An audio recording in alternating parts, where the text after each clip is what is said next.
And one day, or probably over a series of multiple days, you pointed out to me that that wasn't just a bad habit that was harming me, it was leaking into moments of our marriage and being a family with a young child. Do you remember that? I do.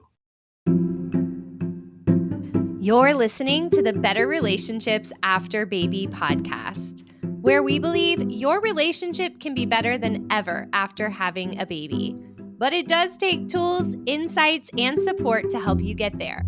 I'm Chelsea. Join me and my husband, Mike, as we have honest conversations, provide valuable tips you can apply today, and root for you to have your best relationship ever. It's not only good for you and your family, it's good for the whole world around us. Now let's get into today's episode. Hey friends, Chelsea here. On today's episode, we're going to talk about why saying no is so hard and how it shows up in marriage, what it looks like to stop filling every blank space on your calendar, and how your personal values and your family's values can actually become the compass for your decisions. We'll also give you a behind the scenes look at the Rewrite the Rules workshop we're running virtually this week. It's all about naming your values, rewriting the rules that don't fit for you and your family, and finding a rhythm that feels like your favorite version of life together. Hopefully, by the end of this episode, you'll see why this kind of work can level up your relationship and your whole family. Now, let's get to it. This comes as a surprise to probably no one who knows me, or at least knew me 3+ years ago. Mm-hmm. I used to have a very hard time saying no to anything. Like all of the Swifties out there, I am very excited that on Taylor's next album, there is a track called The Eldest Daughter. Because I am a very classic eldest daughter people pleaser. And I thought for so long that that was so righteous and good of me. And if it only hurt me, that's the martyrdom. Like, if it only hurts me, Right. it's fine and righteous. And one day, or probably over a series of multiple days, you pointed out to me that that wasn't just a bad habit that was harming me, it was leaking into moments of our marriage and being a family with a young child. Do you remember that? I do. I do. And it was kind of a revelation to me at the time. Mhm. And it's interesting that you mentioned martyrdom. There is some element of like becoming aware that can be a little surprising, right? Like when we think we're being righteous, there have been so many times I felt really good about myself because I was the righteous one and the other people missed the boat. And then it ended up, I got a clearer picture, and I actually wasn't all that righteous, and they weren't all that bad. And it was humbling, Yeah. But I think that we're dealing with ego in relationships, and we're learning how to, work out the darkness, as in like what you're unaware of, Yeah. what's in the dark. Do you remember when you kept the schedule like so packed? And I'm like dying to get like a break, a day of like nothing. And then it felt so righteous in me because look at how much work I'm doing. It's true. You weren't asking me to do that work. It's true. And the newborn wasn't asking me to do that extra work. Right. Yeah. But like the additional things that didn't need to be there. Right. Do you have any examples? I just think, when your schedule is usually pretty full, anyway, right? You've got work and doctor's appointments and Sure. family events, but occasionally you get like this window, and then you're scrolling through what's happening within the 5 nearby city centers for any kind of an event that we could go Because to. I'm like, there was nothing on 12 to 2 on Saturday. What do we do? Right. Filter Facebook events. Yeah. Yeah. Okay, to be fair, that was past, right? Oh yeah, totally passed. Yeah, Can you absolutely. talk about how that has changed? Because I feel like the last 2 or 3 weekends particularly have been mostly well structured and restful and respectful of our different priorities and values sometimes. Yeah, absolutely. Yeah, I feel like it was a switch. I know some, like obviously some habits they take longer to get turned around, but it seemed like as soon as we had that conversation, immediately days showed up on the calendar where there wasn't something to get ready for to go to. And it was, I mean, it was a great shift for our relationship. If it were me and I lived alone, I would have a lot more of those, but oddly, I don't miss that. Like I don't feel like I'm grieving that, because usually what takes the place is family time, right? Like we have a great time as a family. And that also in a way is kind of like settling, nesting into the family center. Yeah. Yeah, and I have to admit the shift that has been for me, feeling I know a lot of moms and maybe dads too feel this pressure, but from the get-go, I felt like I had to be taking my kids to do and see everything. Oh my God, this museum is within an hour. Like, I And need it to has a make stingray sure. exhibit. Yeah, well, that's the zoo. I, But like multiple places. yeah. And I'm not speaking from a child development stance here, but I don't think that the push to take that time that we had open on our schedule and fill it with a photo worthy spot was that life changing for our tiny kids. Right. Yes. Yeah. We did some epic stuff with them that they don't remember at all. Yeah. The reason we're telling these stories, is because you and I have been really focused on values in the company. I would just like to take a moment here to say we are focused on the family values. Which brings us all the way back, circled back to our topic of values and knowing what's most important to you as an individual and as a family to drive your decisions and your limited resources of time and money and energy. And that original story was, I realized I was forcing you to use some of your limited time and energy and money on things that weren't important to you. And when I examined it deeply, it wasn't as important to me as it felt like a societal expectation to check all these boxes as a mom with a young child. Yeah. And it makes sense, right? Like as an eldest child, that, I mean, if you would call your family like your first society or whatever, first degree of society, I mean, it's an expectation in some ways. And you carry that. What that made me think of is there's some ritual, and I know it's in an Eastern culture, but I couldn't tell you which one right now. And they have this sort of ritual celebration at different stages of a person's life. And I remember the one when the child leaves the home and goes out into the world. And so the idea of the ritual was that you no longer is your mind or your conscious limits this family. You are now, it went to like, it was Eastern. So it was like, you are now before the universe. This is your consciousness now. So we've raised you, go out there and do your thing in the universe, is put you here for, or whatever. The idea of being aware of a mental upgrade at new Okay. stages of life, especially Okay. when people become dependent upon you like kids and you're Yeah. caring for people. Yeah. It's time to like take a shift, make a shift. Yes. And so having a child is a perfect time Yeah. to kind of upgrade hmm your life foundation, Yeah. which is your values. Right. And if not then, like now, however old your kids are, however long you've been a family, you can't go back and change the past. I mean, we've talked about that. Right.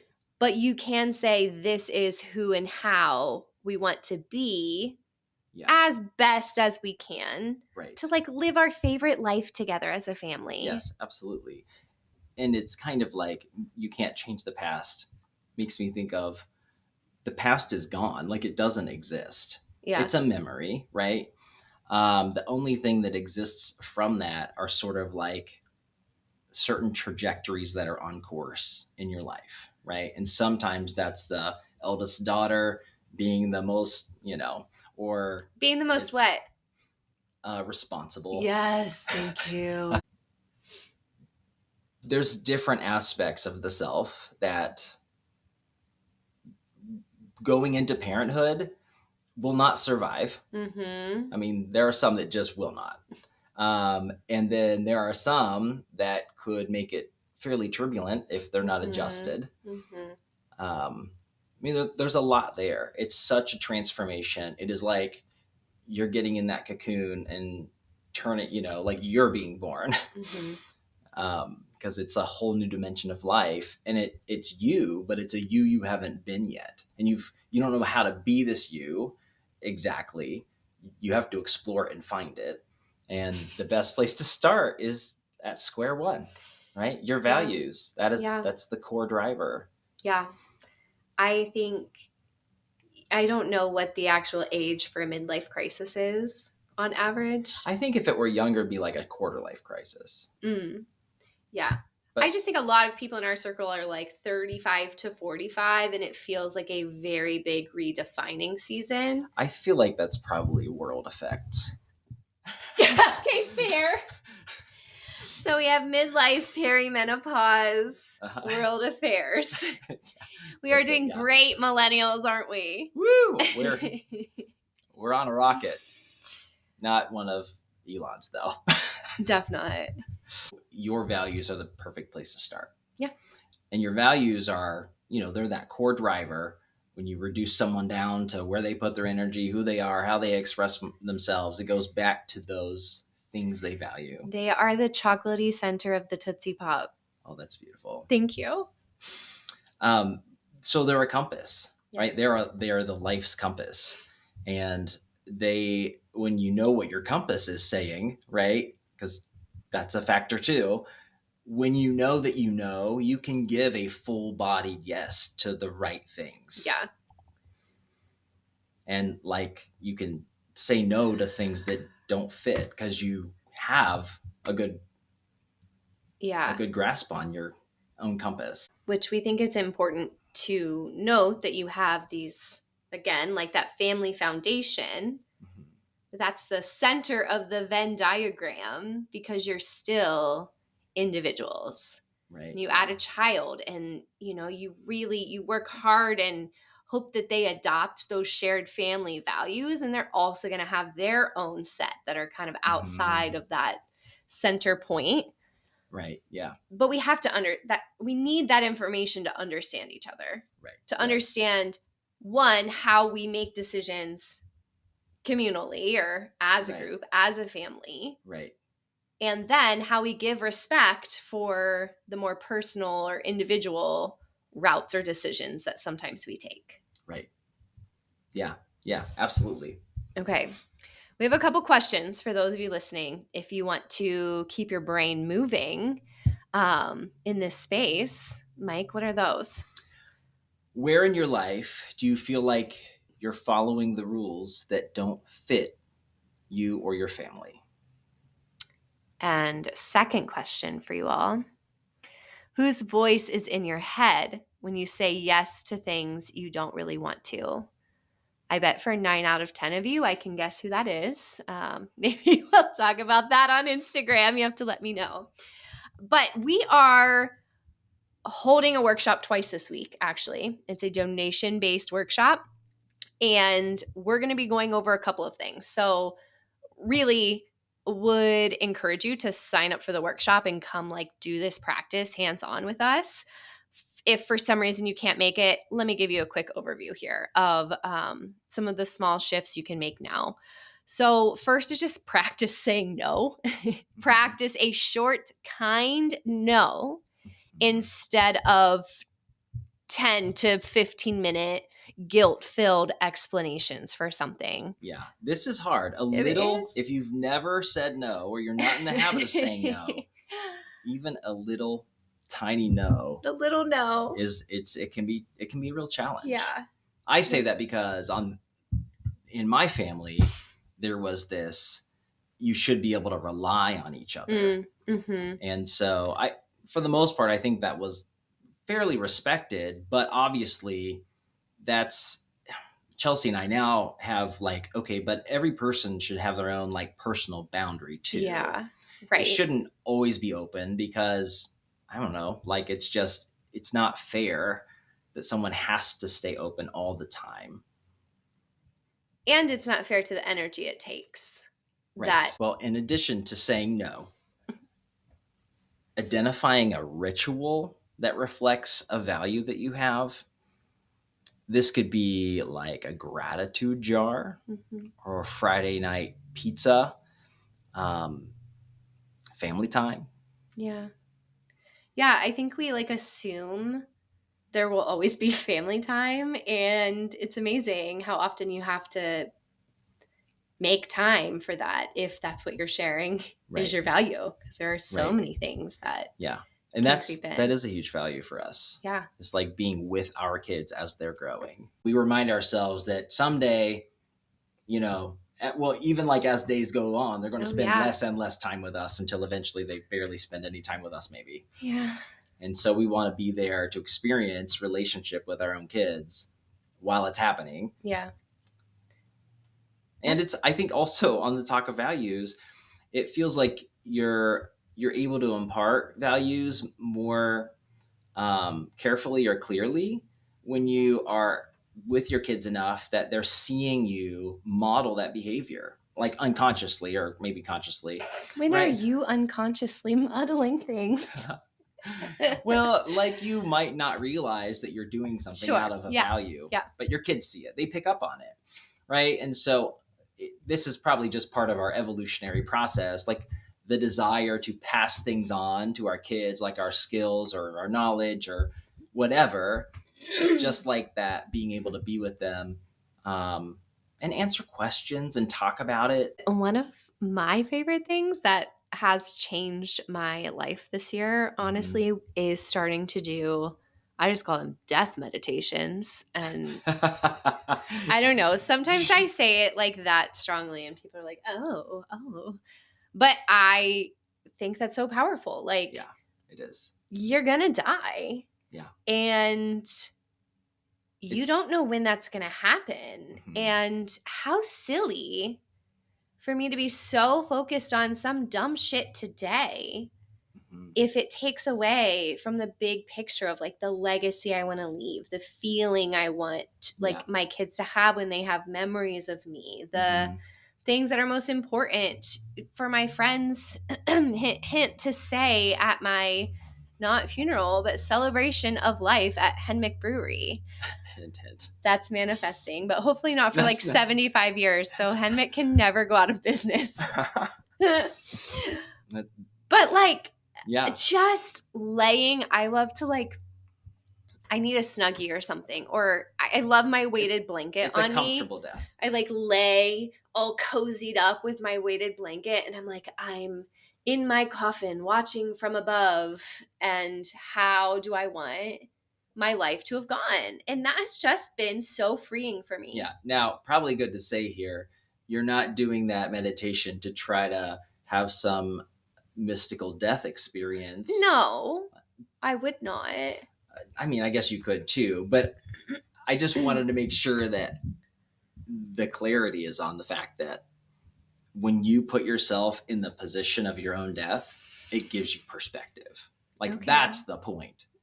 But it's also, I really enjoy the way that you told it, but You also wanted to offer. As a listener, I would have gotten lost. So I wanted to help listeners like me. By listeners like you. Oh. If we get rich, we're going to fund PBS. Yeah. That'd be a good idea. We love you, PBS. Yeah. Okay. We have got to wrap this up because our kids are getting off the bus soon. Yeah. But we do have that workshop twice this week. Yeah. We're hosting it Tuesday night and Friday at lunchtime.